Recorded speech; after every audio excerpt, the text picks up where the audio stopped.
오늘 성경 말씀은 신약 성경 베드로전서 1장입니다. 베드로전서 1장 6절과 7절 말씀 제가 봉독하도록 하겠습니다. 그러므로 너희가 이제 여러 가지 시험으로 말미암아 잠깐 근심하게 되지 않을 수 없으나 오히려 크게 기뻐하는도다. 너희 믿음이 확실하면 불로 연단하여도 없어질 금보다 더 귀하여 예수 그리스도께서 나타나실 때에 칭찬과 영광과 존귀를 얻게 할 것이니라. 아멘. 베드로전서는 여러분 잘 아시겠지만 이제 막 임박한 환난 혹은 막 시작된 환난에 신자가 어떻게 살아가야 될지를 교훈하는 성경입니다. 베드로도 네로의 치하에서 목숨을 잃고 순교하게 되었지만 그가 아마 그 말년에 막 이제 유대교로부터의 핍박과 또 로마 정치에 의해서 기독교가 고난을 당할 때 혹은 당하기 직전에 당하고 나서 신자들이 크게 인내해야 될 것, 소망을 가지고 인내해야 될 것을 교훈하는 성경이라고 말할 수 있고 오늘은 그 첫 부분입니다. 6절과 7절을 저희가 본문으로 잡았지만 사실 3절부터 하나의 문단입니다. 7절에 보시면 너희 믿음의 확실함이라고 하는 내용이 나오죠. 믿음의 확실함. 예전 개혁 성경에는 믿음의 실현이라고 번역했는데 개혁 개정에서는 실현을 확실함이라고 번역했어요. 이게 확실함하고 실현이 뭐가 의미상 연결이 되나 싶을지 모르겠지만 이 성경에 이 믿음의 확실함 혹은 믿음의 실현과 똑같은 구문이 한 번 더 사용되거든요. 야고보서 1장에도 한 번 더 사용되는데 1장 3절에 이는 너희 믿음의 실현이 인내를 만들어내는 줄 너희가 알미라 말해서 야고보서는 아직까지도 믿음의 실현이라고 번역하고 있어요. 근데 베드로전서는 확실함으로 바꾸었는데 이게 뭐 실현이든 확실함이든 사실은 이게 하나의 단어를 어떻게 보느냐의 관점인데 실현이라고 번역된 이 헬라어 단어는 원래 정제라는 말이에요. 정제, 재련 이런 뜻입니다. 그러니까 불순물을 제거하기 위해서 불에 녹이는 그런 과정을 이 실현이라는 혹은 확실함이라고 하는 이 단어. 그래서 본문에도 7절에 보면 불로 연단하여도 없어질 금보다 불로 연단하여도 불로 연단하다 이 단어가 여기 확실함하고 실현의 동사형이거든요. 그러니까 여기도 이렇게 썼으니까 확실함보다는 실현이 더 맞을 것 같은데 이게 재련의 과정이라고 하는 게 어디를 보느냐에 따라서 이게 과정을 보면 실현이고 결과를 보면 더 견고함이잖아요. 그래서 이 번역하시는 분이 1장 6절, 7절을 번역하면서 아마 결과에 더 의미를 두고 번역하다 보니까 믿음의 확실함이라고 이렇게 말한 것 같아요. 근데 문맥상은 믿음의 실현이라고 보는 것이 맞습니다. 야고보서와 마찬가지로. 그래서 오늘 저희들은 믿음의 실현이라고 보겠습니다. 믿음의 실현. 이 믿음의 실현인데 이 믿음의 실현이라고 하는 것은 믿음 때문에 당하는 실현이겠죠. 혹은 믿음과 관련된 실현일 것입니다. 이게 그냥 실현이 아니고 모든 실현을 다 말하는 것이 아니고 뭔가 믿음 때문에 당하는 실현이라고 이렇게 말할 수 있는데 이 믿음 때문에 당하는 실현 앞에서 신자가 어떤 태도를 가져야 되는가라고 했더니 여기 그냥 어쩔 수 없다 용납해라 이렇게 하지 않고 6절 마지막에 보면 크게 기뻐하는도다라고 말하고 있어요. 크게 기뻐하는도다. 아까 야고보서에도 보면 기뻐한다고 말하는 여러 가지 시험을 만났을 때 너희가 기뻐한다라고 말합니다. 조금 이상하잖아요. 왜 시련을 만났는데 기뻐하냐? 우리가 시련을 당했을 때 어떻게 우리가 특별히 여기 6절에 크게 기뻐한다라고 하는 이 단어 신약 성경에서 13번 사용되었지만 한 번을 제외하고는 명확하게 하나님 앞에서 기뻐하는 것입니다. 한 번도 문맥으로는 하나님 앞에서 기뻐하는 것입니다. 그래서 이 단어는 사실 하나님 앞에서 기뻐하는 것, 또 굉장히 크게 기뻐합니다. 하나님 앞에서. 그러니까 왜 우리가 믿음 때문에 고난을 당했을 때에 이것을 가지고 하나님 앞에서 크게 기뻐할 수 있는가? 그 이야기가 오늘 본문에 나와 있습니다. 먼저 이 7절의 문맥을 조금 6절과 7절의 문맥을 조금 살펴야 되는데 아까 3절부터 문단이라 그랬잖아요. 3절부터 5절까지는 신자가 받는 복들을 열거하고 있거든요. 3절에는 우리가 구원을 받았어요. 거듭나게 하셨어요. 구원의 복을. 4절에는 우리가 천국을 유업으로 받게 하셨어요. 5절에는 우리가 하나님의 능력으로 보호하심을 받았습니다. 보시면 3절은 우리에게 이루어진 복에 대해서 말하고 4절은 우리에게 이루어질 복에 대해서 말하고 5절은 한글 성경은 능력으로 보호하심을 받았느니라고 번역하지만 실제로는 받고 있느니거든요. 현재 지금 진행되고 있는 복에 대해서 말해요. 이거 과거, 미래, 현재라고 말해도 되고 이루어졌고 이루어질 것이고 지금 이루어지고 있는 복에 대해서 3절부터 5절까지 쫙 설명하고 나서 6절에 그러므로 라고 말하잖아요. 그러므로. 그러니까 6절이 뭔가 갑자기 툭 튀어나와서 기뻐하는 것이 아니라 이런 배경에서 우리가 기뻐한다라고 하는 것입니다. 그런데 6절에 그러므로라고 번역된 이 단어가 사실은 그러므로는 아닙니다. 원문을 보면 이 안에서 정도 됩니다. 이것 안에서, 이 안에서 대명사 이것이 무엇을 가리키는지 선행사가 나와야 되는데 분명하지가 않습니다. 베드로서 여러모로 원문이 어렵거든요. 네. 문법적인 얘기 가급적 안 드리겠지만 듣고 까먹으십시오.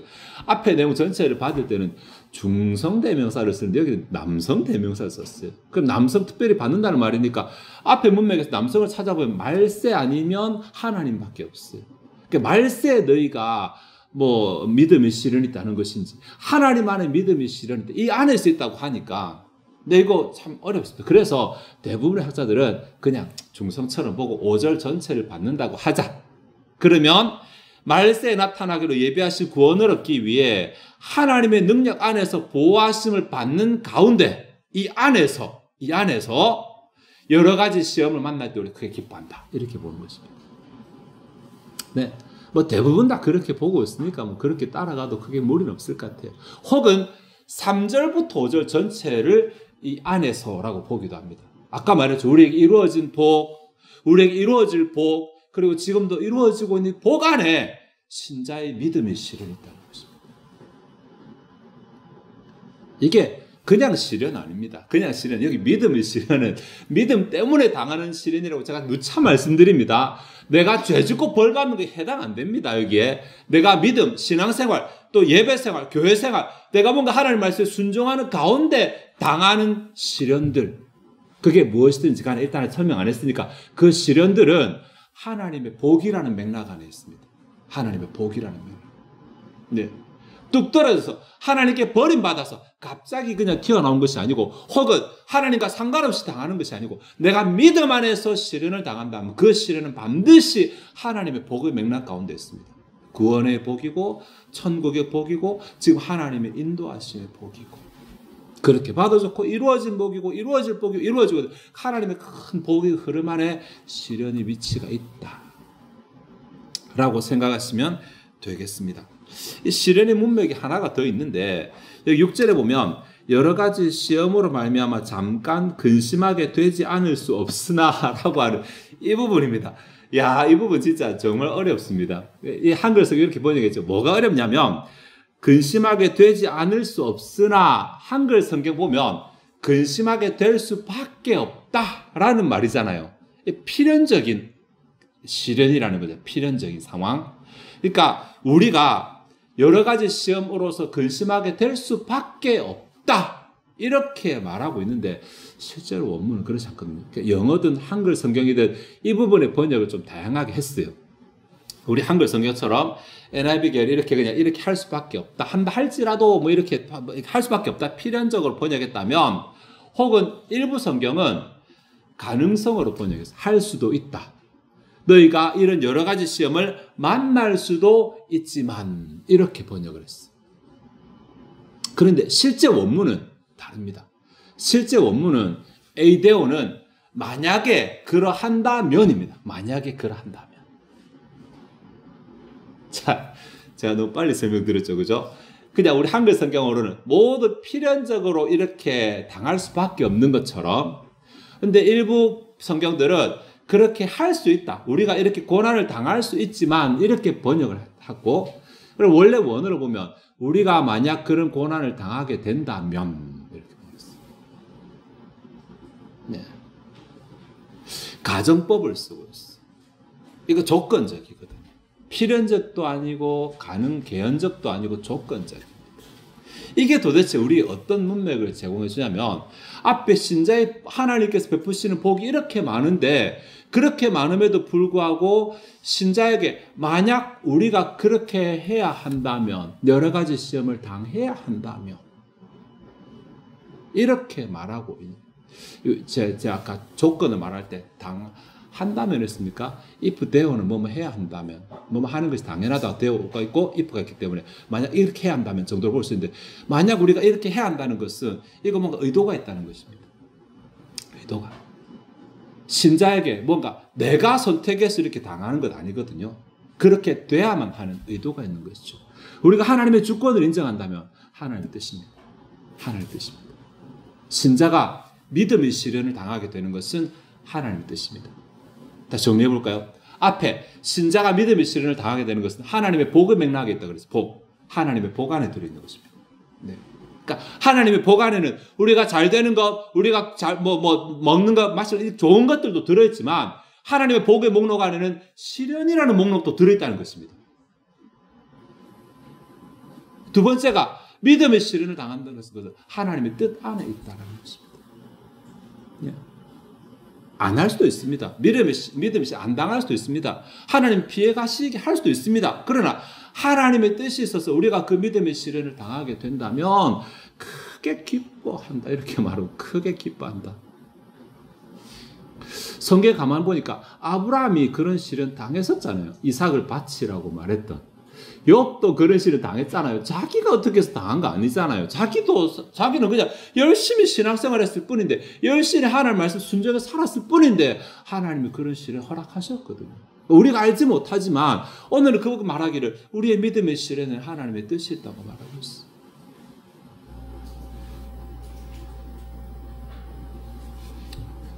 마지막으로 믿음의 시련과 한 가지 우리 생각해 볼 것이 믿음의 시련의 결과인데 7절 하반절에 보시면 예수 그리스도께서 나타나실 때 칭찬과 영광과 존귀를 얻게 할 것이니라.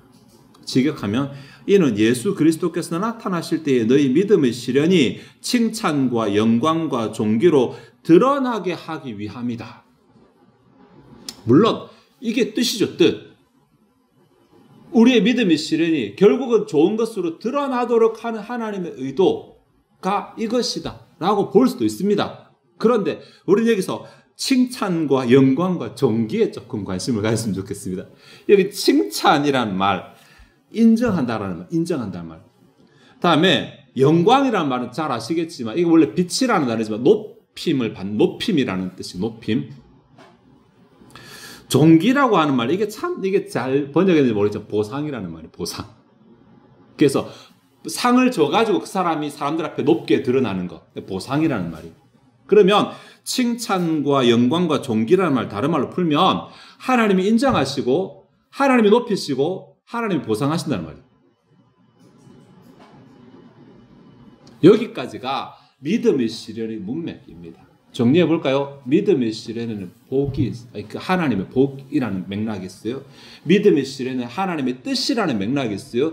믿음의 시련에는 나중에 보상이라는 맥락이 있어요. 하나님의 보상. 이렇기 때문에 크게 기뻐한다고 말합니다. 모르는 사람 눈에는 딱 시련만 보일 것입니다. 모르는 사람 눈에는. 이 하나님의 맥락을, 하나님의 그 어떤 은혜의 맥락을 모르면 내가 처한 상황, 내가 지금 당하고 겪고 있는 고난만 보일 것입니다.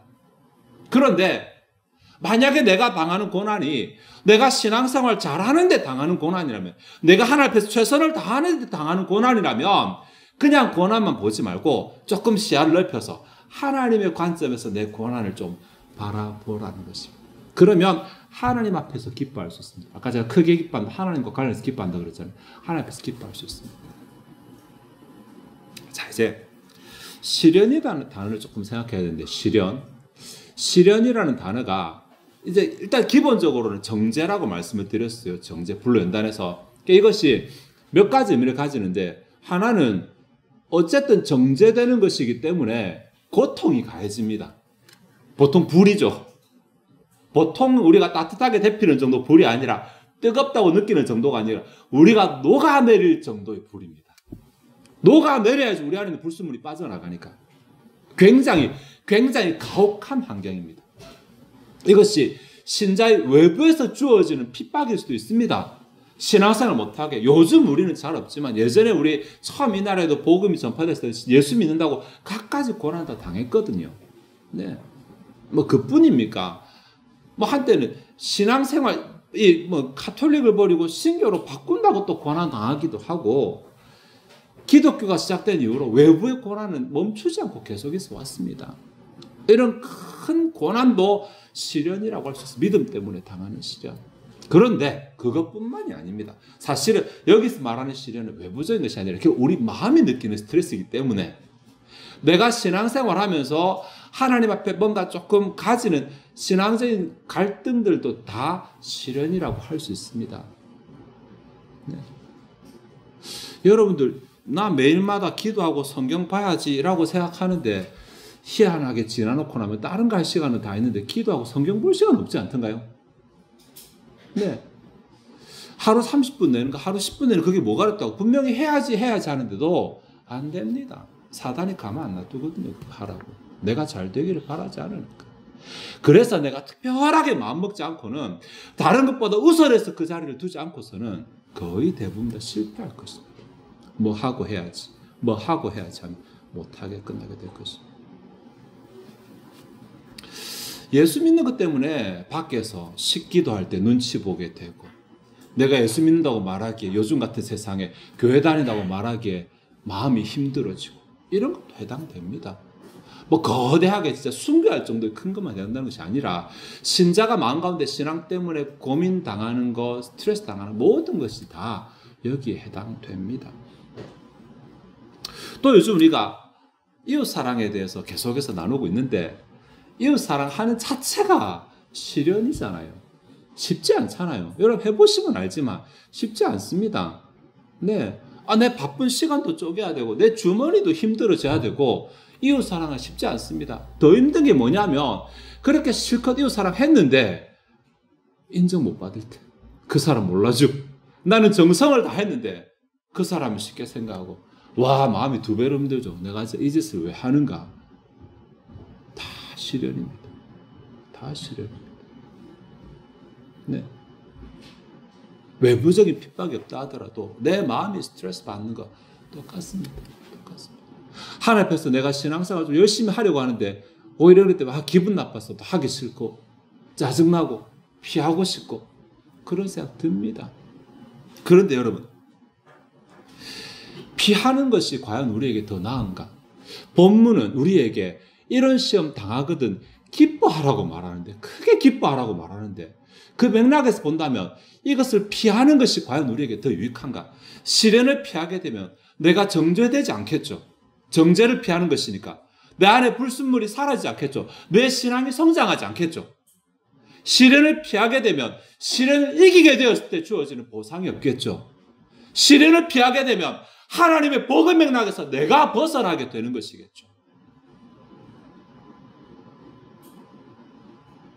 제가 시련이 거대한 거 아니라 말씀드렸습니다. 또 여러분 헷갈리지 마시고, 아까 말한 것처럼 내가 하나님 앞에서 신앙적인 열심히 품고 가려고 하는데 여러 가지 유혹거리도 있고 약속도 있고 바쁘고 게으르고 이런 일들 때문에 하나님 앞에서 내가 마땅히 해드려야 될 것을 해드리지 못하는 거.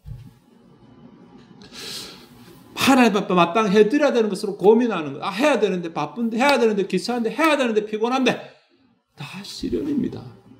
그것을 이기지 못하고 갔을 뿐입니다.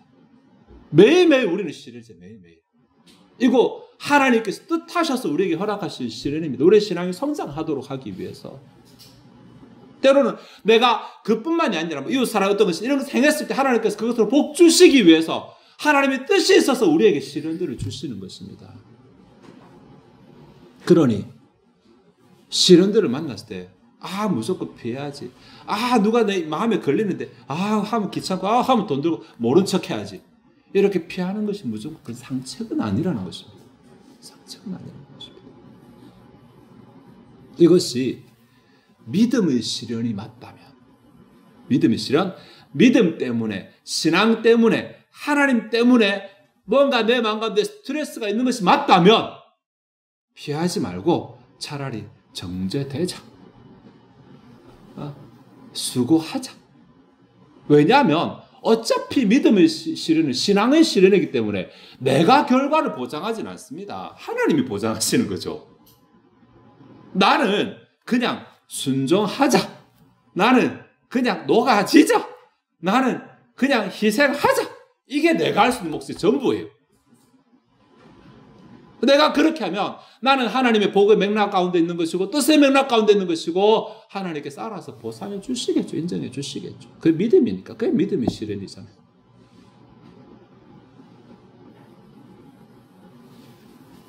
사실 오늘 본문뿐 아니라 성경의 여러 곳에서 말하기를 이런 그 시련의 인내 없이는 열매가 없다라는 말 하고 있거든요.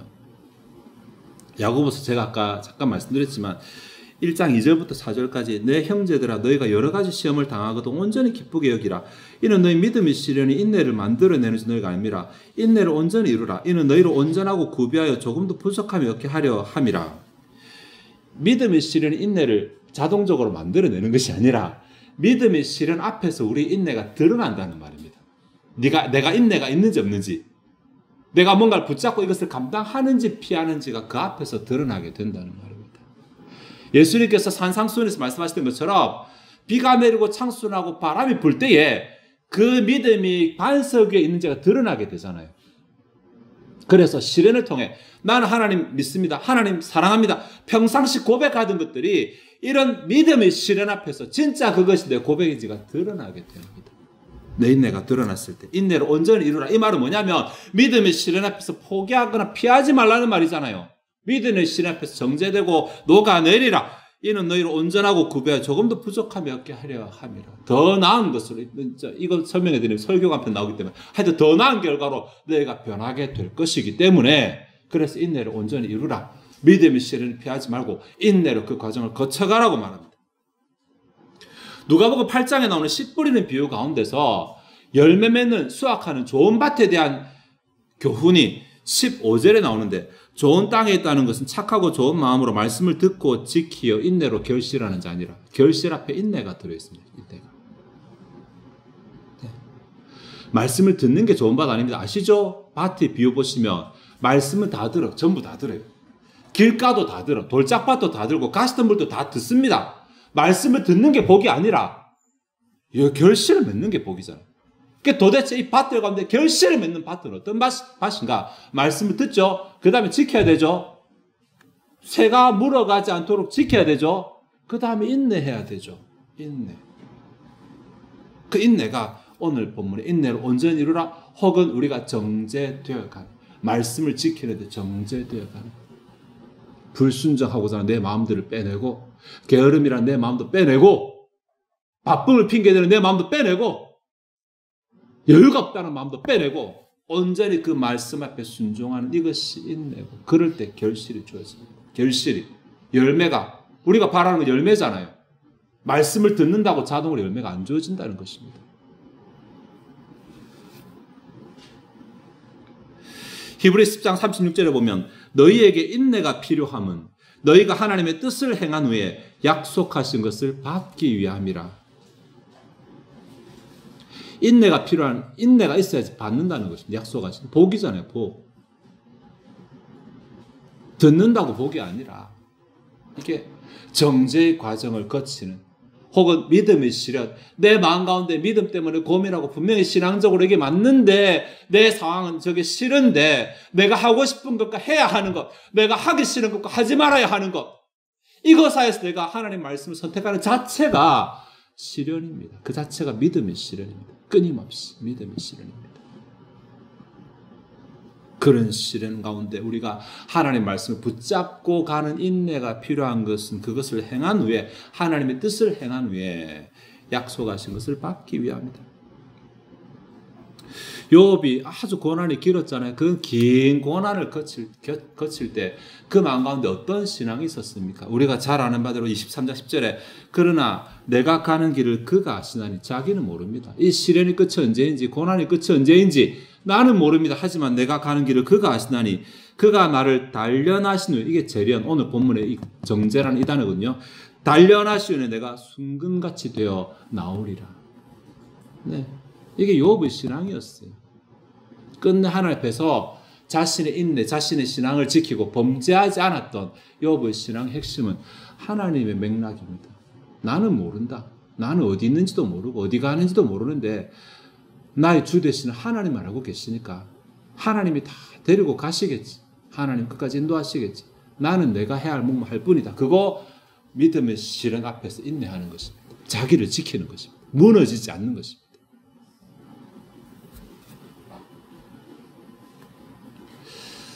말씀 좀 정리하도록 하겠습니다. 네. 신앙생활하면 예수 믿으면 탄탄대로 꽃길 그렇지 않습니다. 여러분들. 예수 믿으면서 이 세상 살아가는 것은 마치 여행객이 외국에서 살아가는 것처럼 불편합니다. 더. 우리에게는 천국이라는 이 복이 약속되어 있는 것입니다. 이 세상은 천국이 아니기 때문에 천국 백성이 죄악된 세상 가운데 살아가는 것은 더 힘듭니다. 마음의 갈등 많습니다. 근데 이 가운데서도 하나님의 말씀을 지키며 살아가는 것은 더더욱 힘듭니다. 저들 흉내내면서 저들 비슷하게 따라가면 속이고 그들 가운데 살아갈 수 있지만 그들을 기쁘게 하는 것이 아니라 하나님을 기쁘시게 하면서 살아가려고 하면 갈등이 없을 수가 없습니다. 밖에서 안 싸우려면 내 안에서 갈등이 계속해서 있어야 됩니다. 어떻게 할 것인가? 어떻게 하면 내가 세상 가운데서 하나님 백성답게 살아갈 수 있을 것인가? 제일 쉬운 방법은 눈 감아 버리면 됩니다. 어느 한 곳에 세상이 뭐라 하든 주의 말씀은 지키든지 주님의 말씀이 뭐라 하든 눈 감아 버리고 세상 따라가면 됩니다. 네, 제일 쉽죠? 근데 단 결과는 이제 내가 눈을 감았기 때문에 하나님 말씀에 내가 눈을 감으면 결과는 내가 책임을 져야 됩니다. 나중에 하나님 말씀을 떠났으니까. 근데 하나님 말씀을 지키기 위해 살아가려면 우리가 신앙이 아주 좋으면 막 다 버리고 다 던지고 가겠지만 그렇지 않기 때문에 신앙이 사실은 좋지 않기 때문에 우리 마음은 날마다 갈등하며 고민할 수밖에 없어요. 신앙이 훌륭하지 않기 때문에. 베드로 같은 사람이 죽지 뭐. 바울 같은 사람이 내가 죽음을 가고 빨리 죽기를 원한다 이런 말 하죠. 우리가 그 정도가 안 되기 때문에 마음에 더 갈등, 고민이 있습니다. 그럴 수밖에 없어요. 이해됩니다. 네, 이것도 해야 되고 저것도 버리지 못하겠고 이거잖아요. 하나님 말씀도 지켜야 되고 세상에 저거 좋은 것도 맛있는 것도 먹어봐야 되겠고 그러니까 갈등이 생기는 것입니다. 이렇게 갈등이 생길 때에 우리 마음 가운데서 어떠한 자세를 가지고 살아? 아니 이 갈등 자체가 어디에 있는지부터 생각 좀 해요. 이 믿음의 시련, 믿음 안에서 갈등, 신앙 안에서 갈등은 하나님의 복이라는 맥락 안에 있었다. 내가 그 길에 들어섰기 때문에 이 일들이 일어나는 것이다. 내가 하나님의 복의 맥락 가운데 없었다면 나는 이 갈등 없을 것이다. 그렇잖아요. 교회 안 다녔으면 무슨 그런 갈등이 있습니까? 마음대로 놀러가고 마음대로 먹고 마음대로 즐기고 하면 되지. 신앙 안에 있으니까 갈등이 있는 거예요. 인정해야 됩니다. 그리고 또 하나 나의 이 갈등은 하나님의 뜻 가운데 있는 것이다. 뭔가 하나님의 뜻이 있다. 네. 본문 가운데 뒤에 사실은 우리에게 좋은 것을 얻게 하기 위함이라는 그런 말씀하셨지만 나를 정죄하고 내게서 불순물을 빼가고 내 신앙이 좀 더 성장하고 성숙하는 성화되는 이러한 뜻이 있을 수도 있고 혹은 본문 가운데서는 말하고 있지 않지만 성경의 다른 부분을 볼 때 이것이 세상 가운데 사단에게 하나님의 영광을 드러내고자 하는 것도 있을 수 있고 하나님의 승리를 보여주고자 하는 것일 수도 있고 여러 가지 뜻이 있지만 나는 다 모르지만 하나님의 뜻 가운데 있다. 하나님의 뜻 가운데. 그리고 나의 시련에는 하나님의 보상이 있다. 이런 걸 생각하시면서 지금 내가 인내하고 지금 내가 하나님의 말씀 붙잡고 지키는 인내거든요. 하나님의 말씀대로 순종하는 그것이 인내입니다. 이것을 놓지 않고 내가 이것을 계속 지켜야지. 이것을 내 마음 가운데 이러한 생각 가지고 이러한 생각을 단단하게 무장하고 서야지 시련 앞에서 내가 인내해야지라는 마음이 생겨나죠. 하나님의 복, 하나님의 뜻, 하나님의 보상. 이거 없으면 사실은 내가 맨몸으로 시련 앞에 부딪혀야 되기 때문에 우리 잘 못 이깁니다. 네. 진짜 죄송한 말씀이지만 여러분 매일매일 성경 읽으면 없겠죠. 매일매일 성경 읽으면 그 다음날 여러분 카카오뱅크에 10,000원씩 적립이 됩니다. 이렇게 했다고 칩시다. 할까요? 안 할까요? 밤 11시 50분까지 성경 못 읽었어. 그때 할까요? 안 할까요? 돈 많은 가지고는 여러분 움직이실 거잖아요. 하나님의 보상이 그 돈 많은 보다 못하시겠습니까? 내 마음 가운데 이게 확실하게 자리 잡고 있지 않으니까 흔들리는 것입니다. 요즘 우리가 이웃 사랑에 대해서 말하고 있는데 하나님 앞에서도 마찬가지, 내 자신도 마찬가지지만 이웃을 사랑, 여러분 지난 한 주 동안 또 여러분 사랑을 실천하셨을 것이고 실천하시다 보니까 힘든 순간들 있었잖아요. 아유 내가 꼭 해야 돼 이런 생각도 들고 아유 내가 뭐 손해보는 이런 생각도 들고 그렇게 하셨을 때 그러한 사단의 유혹을 이기고 또 승리하셨다면 참 여러분 기뻐하시면 되겠습니다. 분명히 그 부분에 대해서는 하나님의 보상이 있을 것이니까. 제가 약속하면 저는 제가 해봐서 밥 한 끼 사드릴 정도밖에 안 될 것이지만 하나님 그보다 분명히 더 나은 것을 주실 것입니다. 네. 이웃 사랑하는 쉽지 않지만 그 가운데서 인내하면서 하나님 말씀 믿으면서 귀찮아하지 않으면서 하나님 보상 바라보면서 힘들지만 수고하면서 하나님의 그 문맥을 이해하면서 우리가 그 가운데서 꼭 이웃 사랑뿐만이 아니라 신앙 안에서 믿음의 시련 혹은 내가 예수 믿으면서 내가 잘못하지 않았는데 당하는 시련들 전부 통칭해서 믿음의 시련이라고 다 말할 수 있으니까 시련 가운데서 하나님 바라보면서 소망하면서 또 믿음으로 수고하면서 그렇게 해서 그 기간을 인내함으로 하나님 주신 결말을 누리는 저와 여러분 되시기를 바랍니다. 기도하시겠습니다. 하나님 오늘 믿음 안에서 신자가 당하게 되는 고난, 고통, 시련에 대한 교훈을 생각해 보았습니다. 특별히 그 문맥적인 의미를 생각해 보았습니다. 우리가 죄를 지어 하나님에게서 떠나 있다면 우리와 상관없고 우리가 예수를 만나지 못했다면 또 상관없지만 내가 하나님과 연합하는 가운데 교제하는 가운데 신앙하는 가운데 내가 잘못하지 아니한 것으로 고난당하게 되고 믿음 때문에 고난당하게 되고 신앙과 관련해서 고난당하게 된다면 우리가 무조건 슬퍼할 것만 있는 것이 아니라 그것을 좀 다른 각도에서 넓은 각도에서 생각해서 하나님의 그 인도하심이라는 구원의 맥락 가운데 있으며 하나님의 뜻이라는 맥락 가운데 있으며 하나님의 보상이라는 약속의 맥락 가운데 우리의 고난이 있다는 사실을 좀 보게 하여 주시기 원합니다. 사실 이것을 우리 단단하게 무장하게 하시기도 원합니다. 사순절의 기간을 지나고 있지만 우리가 주님의 고난만 바라보고 슬퍼할 것이 아니라 왜 주님께서 고난 당하셔야 되는지 주님의 승리, 우리의 구원, 하나님의 큰 뜻 때문에 주께서 자발적으로 당하신 고난의 사실을 이해한다면 그 길을 따라가는 우리가 하나님의 그 큰 뜻을 인정하면서 스스로 이웃에게 사랑의 고난을 베풀 수 있는 자들 되게 하여 주시옵소서. 또 우리 신앙에 있어서 내 시간에 있어서 또 내게 허락하신 여유에 있어서 하나님 앞에서 드릴 수 있는 또 헌신할 수 있는 그런 마음 돌아가시기 바라고 이렇게 했을 때 주님 우리가 좀 더 확신 얻고 앞으로 더 큰 것 할 수 있게 하나님 속히 보상하셔서 우리의 믿음이 좀 자라게 하시고 하나님이 살아계심 좀 경험하게 해주시옵소서. 그래서 이렇게 했더니 그렇게 되더라라는 확신 가운데 우리가 더 큰 것으로 하나님께 순종하며 내어드릴 수 있는 자들 되게 우리 신앙이 성장할 수 있게 은혜 베풀어 주시기 원합니다. 이 시간 저 앞에 준비된 예물을 드리고자 합니다. 우리 마음이 즐거이 하나님을 헌신하게 하옵소서. 감사드리며 예수 그리스도의 이름으로 기도하옵나이다. 아멘.